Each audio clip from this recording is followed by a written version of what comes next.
Ang tanong, sayang ang talino ng tao.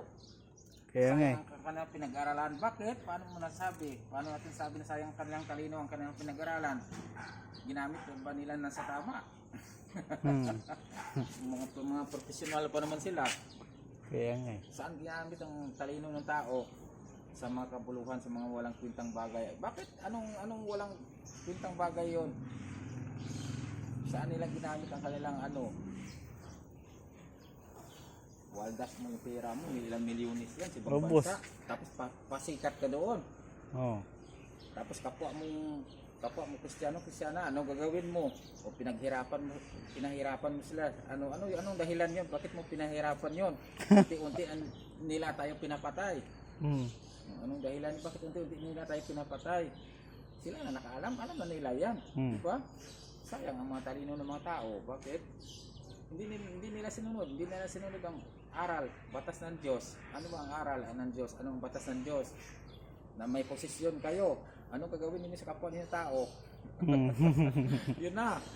Sumula na yun. Hindi yan debate. Di ba?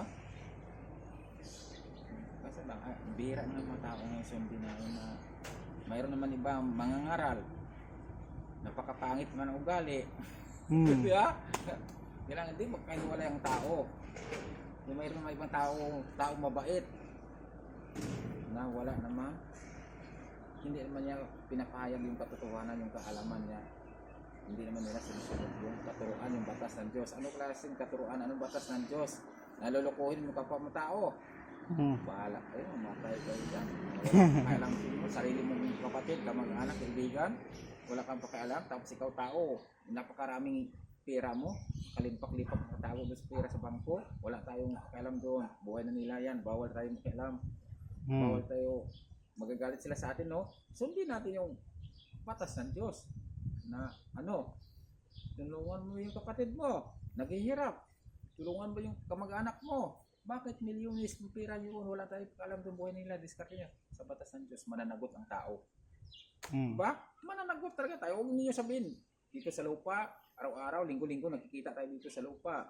Huwag niyo sabihin, pagdating sa kabilang buhay, bawat isa sa atin, mamamatay tayo lahat. Mamatay tayo. Bakit sa kabilang buhay? Sabihin niyo totoo, huwag kayong magsinungaling sa araw ng paghuhukom. Hindi ba tayo lilitisin ng ating Panginoon? Hindi ba tayo lilitisin bawat isa sa atin? Ubos lahat. Oo. Sabihin na, bakit? Alam mo yun? Bakit? Panginoon ka ba? Sa kapasihan ng buhay. Hindi na akong pagdebate. Hindi debate yan. Hindi na akong magsalita sa mga tao, mga pilosopo. Tama. Yun ang mga hindi sila nakikinig sa aral ng Diyos. Yung mga tao na yan, mga walang kwentang tao. Hindi sila nakikinig yan. Diba? Kasi takot sila maghirap. Bakit? Kung maghirap sila, naiiyak sila parang bata.